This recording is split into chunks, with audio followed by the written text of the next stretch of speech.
All right, and we are live on day 4 of the negotiations here in Geneva. And it's been a wonderful, wonderful week. And I just have to emphasize how much streamlining is going on right now. Uh, so, basically, what's been going on for the last couple of days is that uh, negotiators have taken the elements text. Um, they've left the Lima kind of decision on its side, and they've just been adding and adding and adding and adding and adding to the elements text. So now we can look at almost as the Lima decision as the floor, so the minimal possible alternative, and the elements text as the ceiling. They have almost included every single intervention made by negotiators, which includes a lot of positive ones. There's some great mitigation uh, targets there proposed by AOSIS. There's some pretty good adaptation targets there. We've even got community-based adaptation. We've got, and Denise is going to have an article up soon, we've got even gender-sensitive data for community-based adaptation. That's an intervention from the Dominican Republic. We've got some interesting interventions on fossil fuel investments. We've got some great opportunities for even a 5-year review period. We've got even some kind of, it seems that Ethiopia has given some amazing kind of ideas about figuring out the differentiation issue. So there's a lot of things that have been put on the table, and there's a lot of things that have really given a lot of NGOs here a lot of reasons to be positive. So that continued until about lunchtime yesterday, and then yesterday afternoon, negotiators were asked to come back into the room and offer their ideas for how they might be able to, what they're calling here, streamline the text. Now, streamlining the text doesn't necessarily mean cutting away at the text. It seems to kind of be a relatively open term at the moment, but what they're hoping to do is to be able to kind of use all of the elements in the text that are at the moment, try and figure out where each element fits, how they can maybe compromise on some things, and start to begin some bilaterals and some multilateral meetings between parties and groups, and figure out where exactly they could cut down this text. We've gone from 38 pages to 88 pages now, in which Cristiana Figueres has called bigger. And we're now stuck. Literally, negotiations are absolutely stuck in terms of trying to streamline this text. There was a call from Venezuela yesterday to potentially just go home. Everyone's kind of put their negotiation points on the table, and no one has any good ideas on how to kind of compromise right now. So Claudia just said, well, why don't we just go home and come back at Bonn? And there's been other calls from the chair to kind of continually ask for ideas on streamlining. Now, unfortunately, the chairs themselves haven't come up with any ideas yet, and that's something that I think a lot of, especially developed parties, have been asking for. But there's also a feeling in the room that perhaps no one wants to try and streamline the text right now, and that people are very happy kind of with what they got. Some people are saying that we achieved the objectives for Geneva 3 days early, and some other people are also saying that this is a great opportunity to try and figure out an initial stage for streamlining and maybe get out a new kind of streamlined text that countries could think about until Bonn. So that's kind of the general intel. To give you an update on some of the kind of insider intel that's going on. Okay, just got a message. Diego will be here soon. So there has been informals already that have been going on between the EU, Umbrella Group, Environmental Integrity Group, especially on LULUCF and RED, so land use change and concessions for forestry conservation. Apparently there's been talk of potentially a pre-Bonn meeting, but France has kind of thrown that away, and they don't want to meet until Bonn.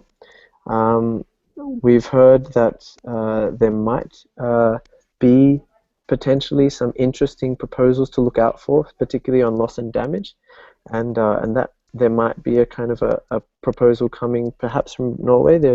We're yet to verify that yet. And we've heard also that the French presidency is planning to hold informal meetings, up to 5 informal meetings up until June.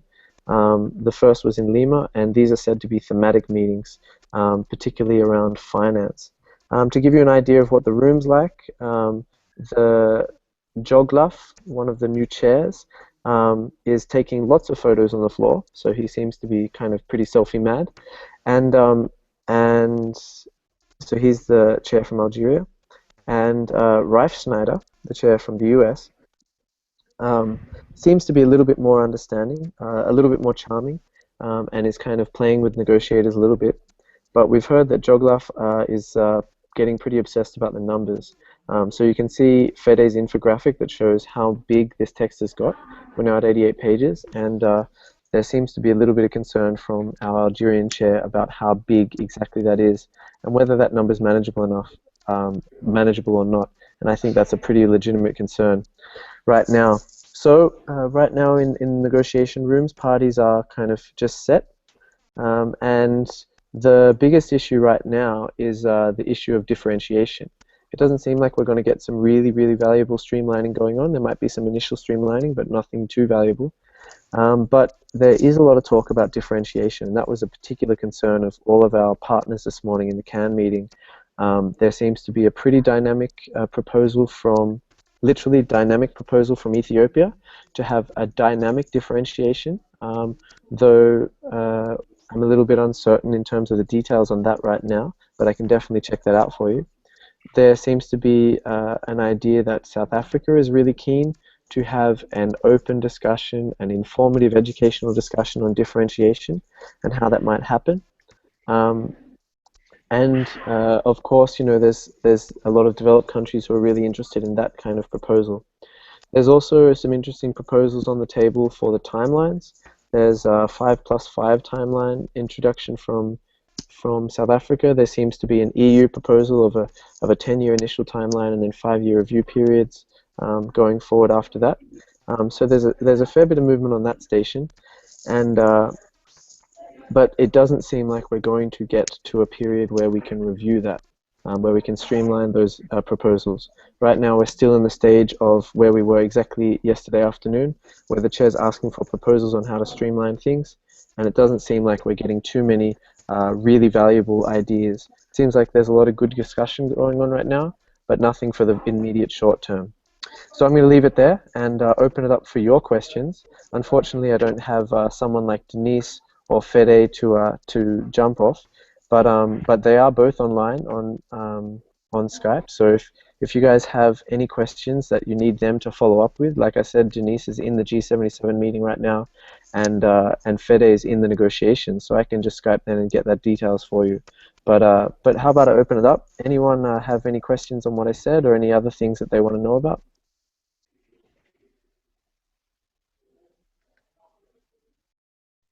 Yeah, absolutely. Hey, Chris, what is the actual agenda point that they're discussing in the negotiations? Is it just what are they working towards? Are they trying to collect ideas on streamlining? Are they digging into issues and kind of so you mentioned that there were these ideas that were out there. Are those like what's the sort of feeling like in the room?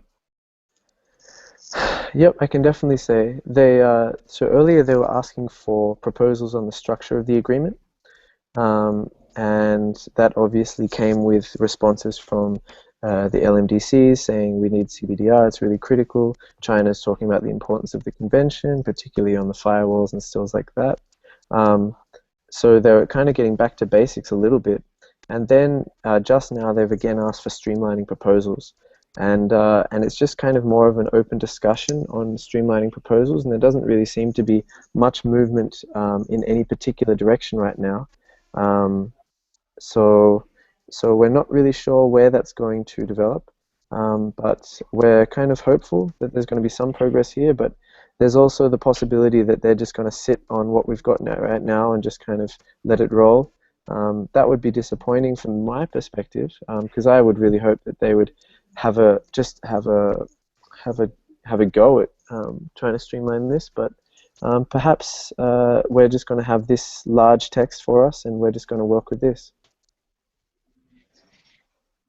And so there, yesterday there were some parties that jumped right into streamlining, right? At the beginning, I think was it Chile or Argentina, maybe? Yeah, a lot of the Environmental Integrity Group, Mexico, they were really keen to jump into Streamline, um, I mean, and I, they I were, thought I read in the ENB notes like some specific suggestions before the conversation sort of stepped back yeah. into, well, how are we going to streamline, and uh, and so presumably there are some ideas that were out there like from parties about how to merge sections of the text where they see similarities. Do you know if that becomes the conversation, how that's being captured, or can you share anything about the sort of process so we can better understand maybe the strategy that our partners are going to use for keeping the good stuff in? So this morning in the CAN meeting, our partners were very kind of, in some way, happy with how that's going. Um, I don't have any details for you exactly on those particular submissions on streamlining, but we're going to hopefully be following that up this afternoon and get some more specific details on that. There was a very open discussion on the ideas about streamlining the text, but it seemed like our partners were a lot more concerned about the differentiation issue, and that is kind of a cross-cutting issue in this idea of streamlining that they need to jump on before they can. Um,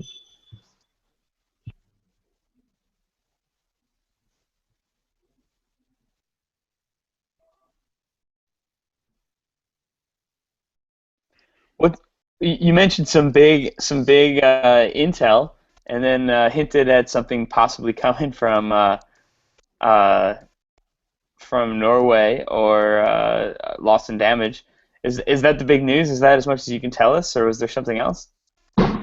yeah, so I kind of raced over some of that intel. Um, so it seems like um, so this it seems like we've heard that uh, perhaps there might be some moves on adaptation and mitigation. Um, uh, Perhaps a submission to try and keep loss and damage out, and that might be coming from one of the Nordic areas. And there's also seems to be some idea that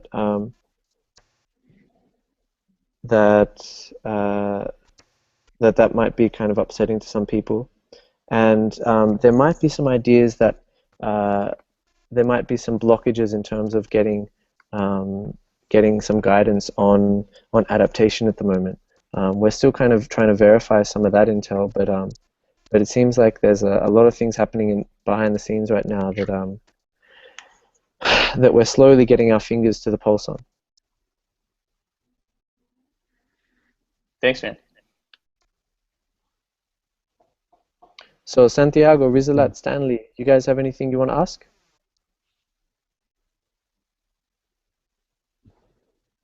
Is there a link where we can see the 88 page long text? Yeah, so Uh, if you guys go to the UNFCCC links page, there's a section called mhm. ADP 2 to 8.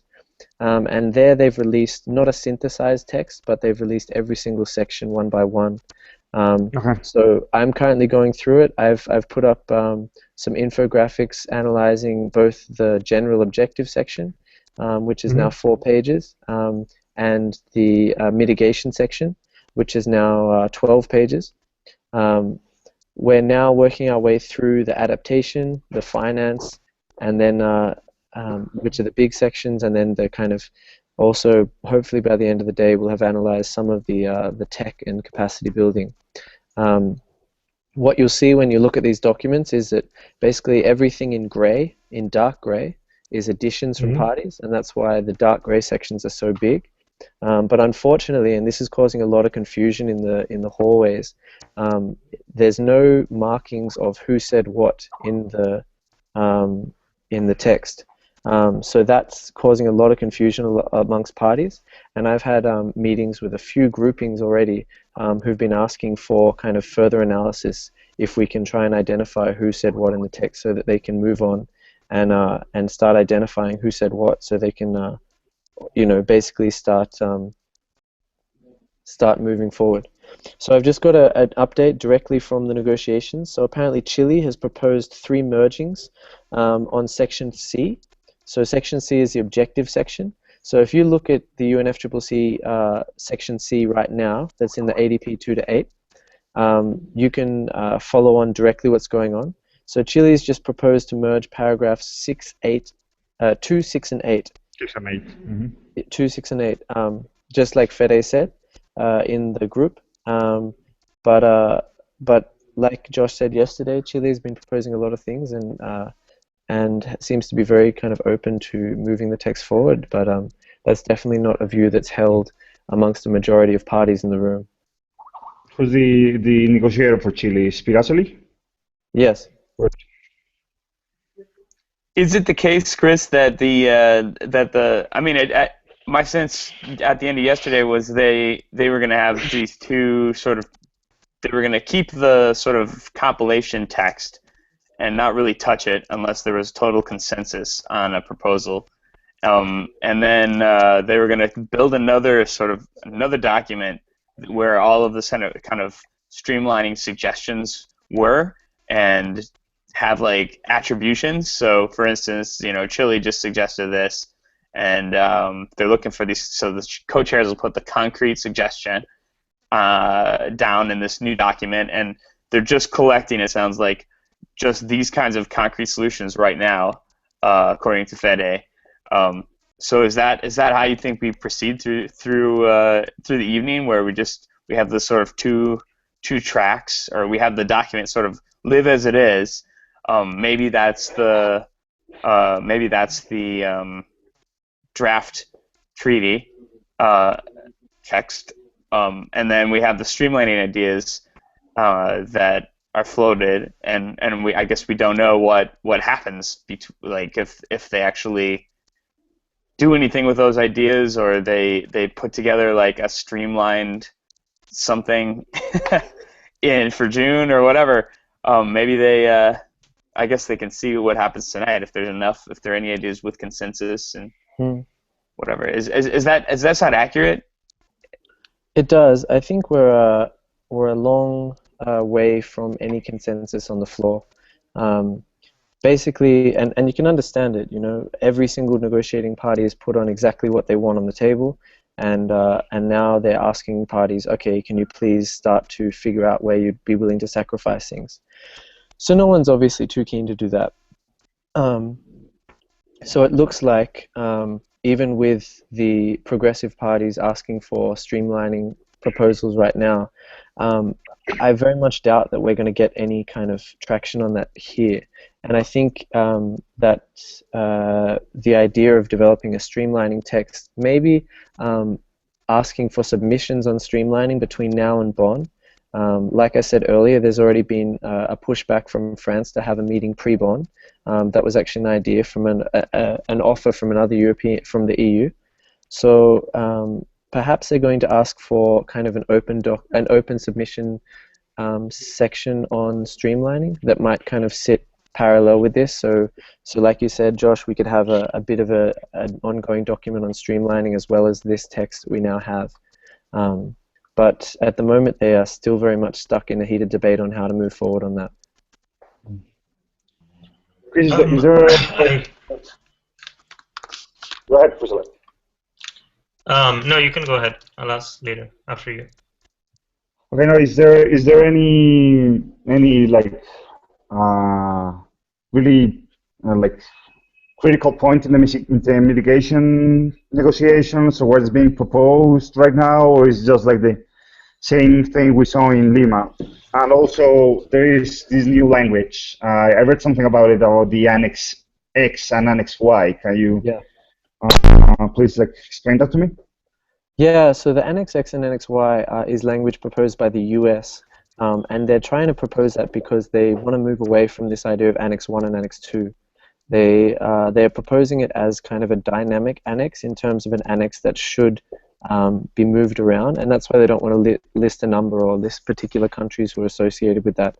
So they're calling that Annex X, and that's their idea of parties who would be more developed. So that's obviously a way of the US incorporating a future annex that that potentially would incorporate countries like Korea, China, Turkey, Saudi Arabia, countries like that. But they're obviously not naming any names right now because that would cause massive controversy. But it seems to be the number one thing that the US are pushing for. And in particular, the umbrella countries haven't really been very vocal on many things at all this session. They seems to be very, very vocal on transparency and scheduling, but obviously transparency and scheduling aren't the key issues going on here. And meanwhile, the US has just peppered the document with this Annex X and Annex Y in every single location that it possibly can. So that's causing a little bit of concern from parties, and that's why I mentioned before that differentiation has been this kind of under the carpet but elephant in the room, that we've had a few proposals from Ethiopia and South Africa on, and then we've had this kind of sleight of hand move from the US to say Annex X and Annex Y. In terms of the big issues in mitigation, it's been very similar, and I had a good chat with some of our partners working on long-term goals this morning. We had a Workstream 2 technical expert meeting yesterday, and people seem to be very positive about that meeting in terms of moving forward on kind of increasing ambition pre-2020. But pre-2020 ambition has been unfortunately somewhat lacking from the mitigation text. And I've recently looked through the mitigation text pretty thoroughly, so I can say that with a bit of clarity. But obviously LMDC's made, I think, 2 submissions, 2 paragraphs new in the mitigation text on that. But what we do see is very positive moves from Jamaica on behalf of AOSIS and from ILAC, which is very kind of traditional in terms of positive kind of long-term goal objectives. We see language of decarbonization, we see language of carbon budgets, we see language of near zero, we see language of net zero, and we also see language of kind of sustainable development pathways for developing countries. So there is a lot of positive things in there. The big question is, though, is what's going to stay once they start streamlining, and it seems very kind of difficult to imagine that any use of the word zero would be in there anytime before 2050. If zero gets in there for 2050, it's going to be a big jump. The European Union's selection right now is for net zero by 2100, and Intel tells us that the US might be okay with that because they and Norway might be okay with that as well because they're pretty happy about CCS. And I think Norway actually is, in their proposal, they're moving towards net zero by 2050, but that includes a big emphasis on the possibilities of CCS as well. I saw that Rajendra Pachuri, who's sort of stepping down as the chair of IPCC, is calling for a kind of review mechanism of, whatever gets decided, how much that would contribute to actually keeping the world under 2 degrees or something like that. Is there anything in the UNFCCC that's sort of, taking that, and is there anyone driving that? Yeah, so within the mitigation section, you'll see that where are we? In paragraph 17, AOSIS has called for a review against 1.5 and 2 degrees, and I believe that South Africa is also in favor of that review, but obviously kind of held within the idea of common but differentiated responsibilities. But also Intel from kind of bilaterals and CAN meetings tells us also that there aren't too many people that are happy with the type of review mechanism that we would need pre-2020 and post-2020. So we all remember in Lima that the review of the INDCs kind of got cut or diminished at least. At the moment we have options for a 5-year review from South Africa, so a 5-year review, and options for an EU 10 years initial commitment and then 5-year rolling reviews. We have a proposal from Chile, which is positive again on on, they're calling it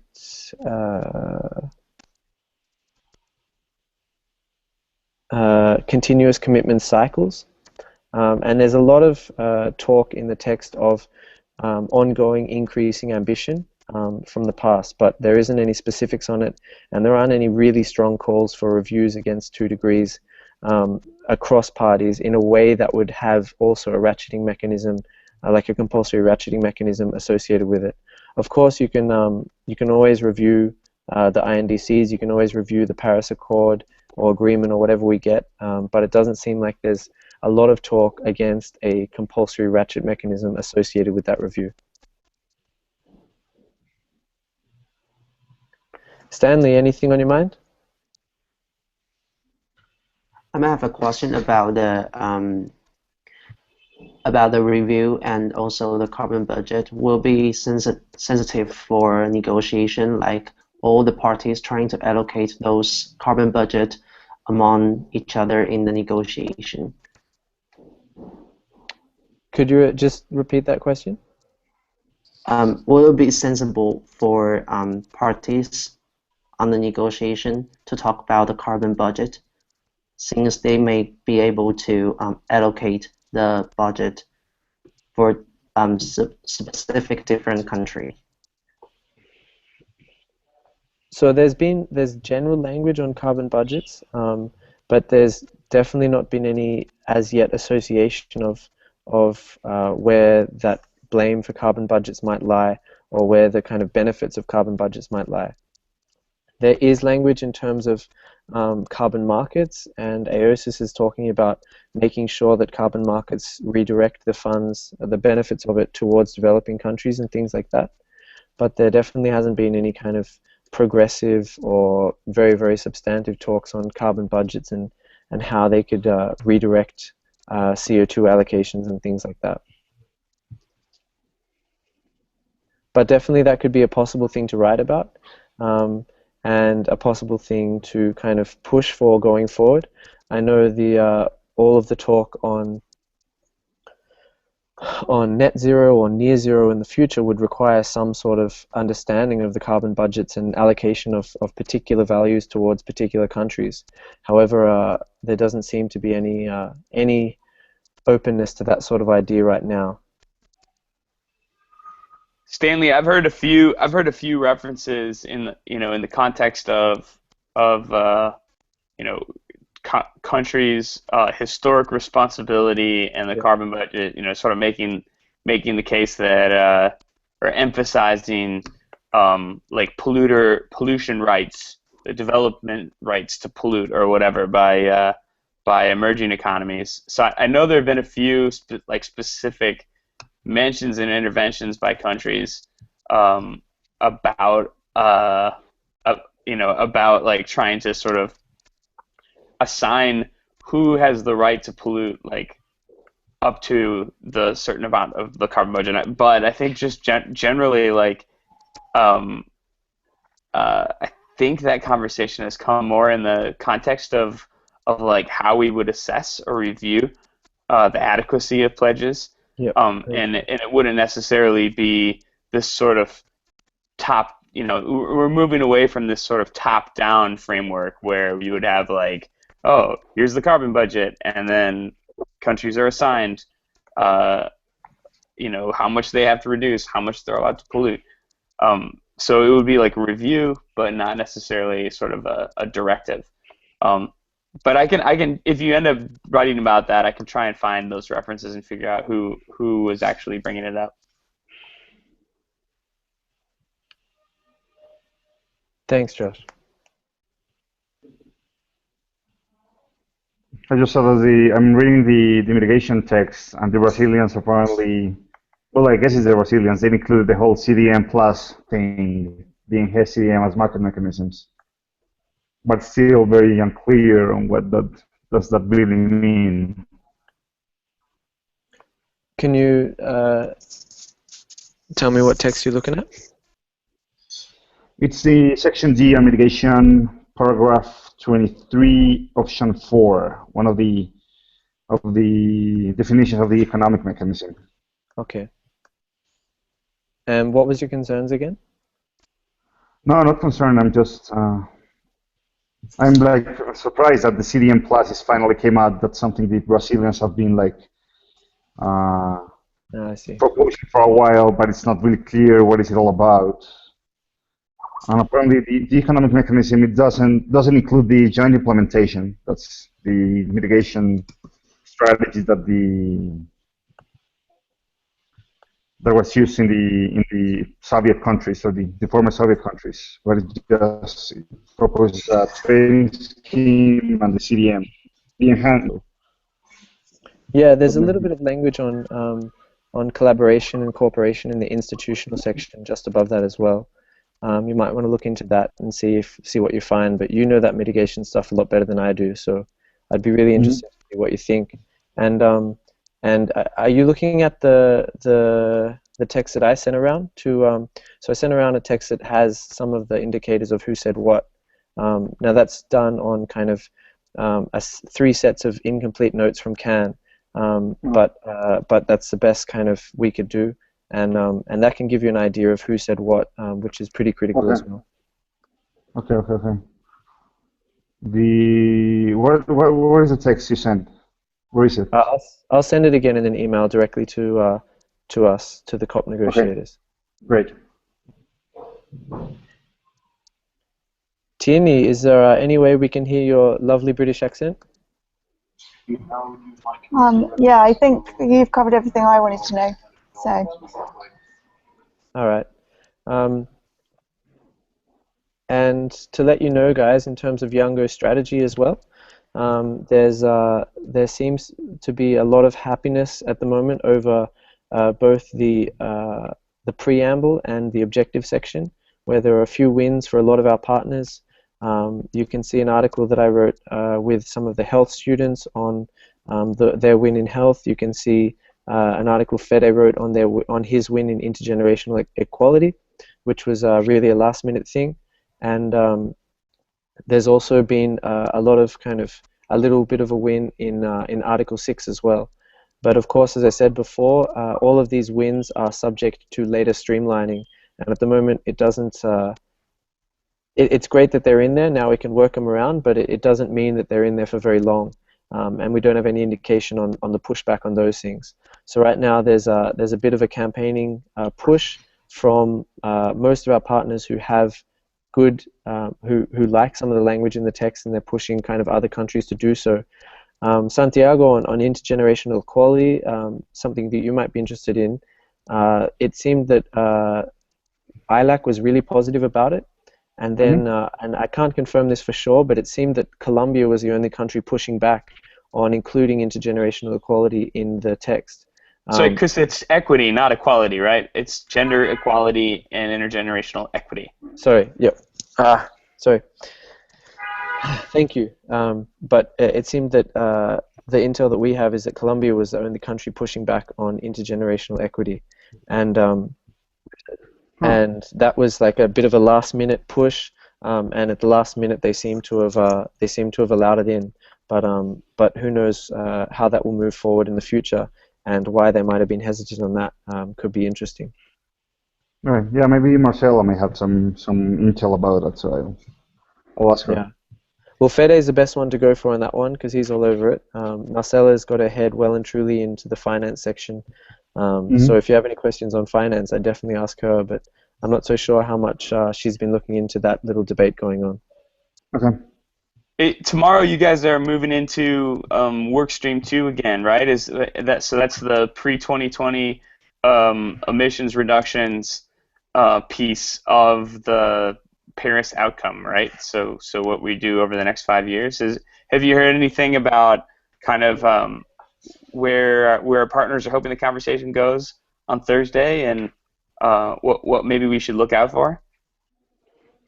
There seemed to be a very kind of openness about an acceptance and kind of a somewhat happiness about the technical expert meetings that went on yesterday that were all about trying to figure out workstream 2 going forward.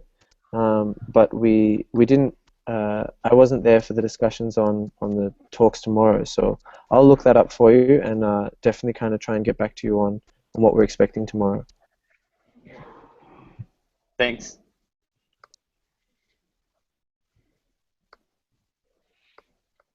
All right, guys. If there's no further questions, this has been a mammoth Intel update, and I'm kind of unsupported here, so I'm sure I've said some horrible things that are wrong, and I'm sure that if there's any fact checking going on, that someone's going to nail me.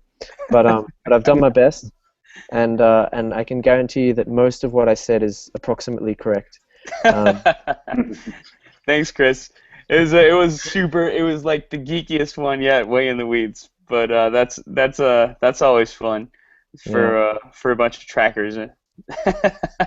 Yeah, awesome job, man. Obviously, we're all trying to track a lot, and you can only kind of have your head around so much. So, good effort.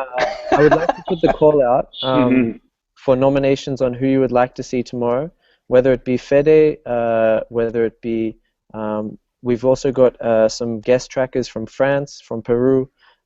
We've got Denise as well. We've got a guest tracker from China. But also, if you would like to see maybe one of our partners who might be working on a different issue and have a chat with them, particularly about a particular issue, would there be anyone you might be interested in tomorrow? Tough call. Tough call. Thanks, Josh. Very helpful, huh? I'll get that person. All right. Well, if you guys think of anything, I'll put the call out over email as well, and let me know. There seems to be a bit of a lull right now, so I'm sure there would be some people available, and I'll try and track them down and get them involved in the conversation. Why don't you get the Norwegian UNFCCC Director of Strategy guy? Yep. Okay. No worries. Why don't you just? Well, Would you like the ADP chairs as well? Yeah, let's get Reichschneider and the Algerian guy. That sounds perfect. Actually, I'll just ask if they can put our Google Hangout up on the screen.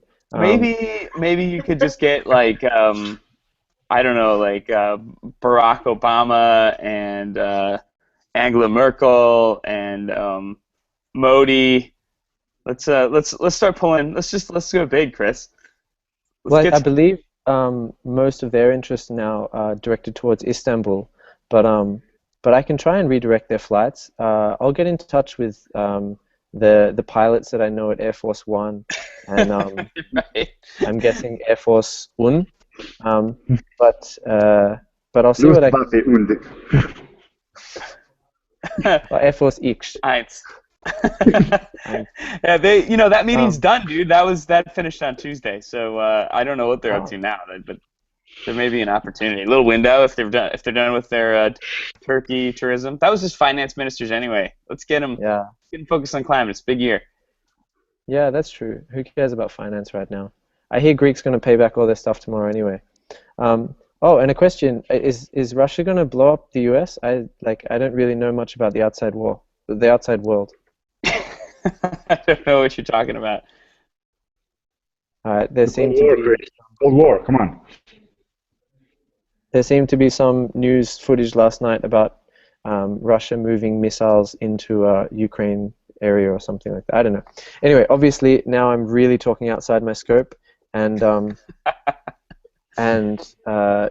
said a lot of things that I have no idea about today, but now I'm really pushing it. So thank you very much for joining us. Risalat, I know it's well past what my bedtime would be, but possibly not yours.